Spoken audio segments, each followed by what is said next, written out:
അർജുൻ പറയാണ്. എത്ര ദിവസമായി മനാഫ്ക എന്ന അർജുൻ്റെ തോന്നൽ ആകാം മനാഫ്കക്ക് ഉറക്കം നഷ്ടപ്പെട്ട് അർജുന് വേണ്ടി കഷ്ടപ്പെട്ടത്.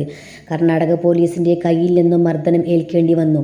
ഇനിയും നീണ്ടുപോയാൽ കാത്തിരിക്കാൻ ഞാൻ തയ്യാറാണ്. അതുകൊണ്ടാവാം ദൈവം അർജുന് കാട്ടിക്കൊടുത്തത്. നല്ല വ്യക്തി, സത്യസന്ധൻ ഒക്കെ ആയിരുന്നു അർജുൻ. എനിക്ക് ലോറി വേണ്ട, അർജുനെ മാത്രം മതി എന്ന് പറഞ്ഞ വ്യക്തി. ഇപ്പോഴും മനസ്സിനെ വേദനിപ്പിക്കുന്നുണ്ട് ചിലർ. രേവന്തിന് ഭക്ഷണം മേടിച്ചു കൊടുത്തത് തെറ്റാണോ? ഇത്ര നല്ല മനുഷ്യനെയാണോ ആ കുടുംബം വേട്ടയാടുന്നത്?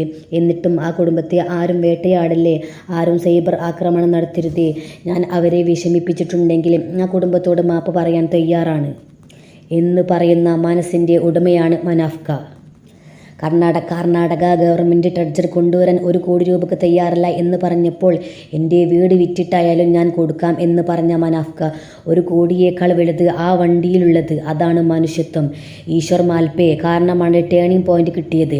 ഗംഗാവലി പുഴയുടെ സൈഡ് ഫുൾ കാലിയ ആ വണ്ടി അർജുൻ്റെ ഓർമ്മക്കായി അവിടെ കിടക്കട്ടെ. കേരളത്തിൻ്റെ അഭിമാനമാണ് മനാഫ്ക. അർജുൻ്റെ ആത്മാവ് പോലും ആ കുടുംബത്തോട് ക്ഷമിക്കില്ല എന്ന് തോന്നിപ്പോയി. ഇപ്പോഴും മനാഫ് ആ കുടുംബത്തോടൊപ്പം. അവർക്ക് ഇഷ്ടമില്ലെങ്കിൽ ഒന്നിലും ഇടപെടില്ല. യൂട്യൂബ് ചാനൽ തുടങ്ങിയത് അർജുന് വേണ്ടി, ജനങ്ങളോട് പറയാൻ വേണ്ടി, ആരും മറന്നു പോകാതിരിക്കാൻ വേണ്ടി. വയനാട് ദുരന്തം വന്നപ്പോൾ എല്ലാവരും ആ വഴിക്ക് പോയി.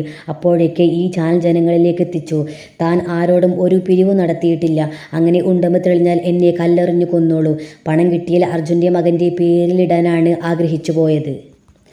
മുക്കത്ത് സ്കൂളിൽ ഒരു ചടങ്ങ് ഉണ്ടായിരുന്നു. ആ ചടങ്ങിൽ മുൻകൂട്ടി വിളിച്ചു പറഞ്ഞിരുന്നു, മനാഫിന് ഒരു എമൗണ്ട് തരുന്നുണ്ട്, ദയവായി അത് മേടിക്കണമെന്ന്. ഞാൻ അത് വാങ്ങില്ല എന്ന് മാനേജ്മെൻറ്റിനെ അറിയിച്ചിരുന്നു. മാനേജ്മെൻറ്റ് തീരുമാനിച്ചതാണ് അവർ നിർബന്ധിച്ചപ്പോൾ. എന്നാൽ അർജുൻ്റെ മോൻ അയാൻ്റെ പേരിലിടാൻ ആഗ്രഹിച്ചു പോകുന്നുണ്ട്. ആ മോനത് കിട്ടിയാൽ അത് ഭാവിയിൽ ഉപകരിക്കും എന്നാണ് മനാഫ്കാക്ക് തോന്നിയത്. പുതിയ വാഹനത്തിന് അർജുൻ്റെ പേരിടില്ല. യൂട്യൂബ് ചാനലിൽ നിന്നും അർജുൻ്റെ ഫോട്ടോ മാറ്റാം.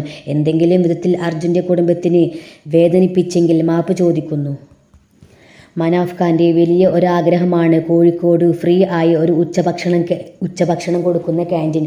ഉച്ച സമയത്ത് ആരും വിശന്നിരിക്കരുത്. ഈ മനുഷ്യൻ്റെ കൂടെയാണ് മനുഷ്യത്വമുള്ള ഓരോ മലയാളിയും. മനാഫ്ഖാക്കും കുടുംബത്തിനും നല്ലത് മാത്രം വരട്ടെ എന്ന് പ്രാർത്ഥിക്കുന്നു.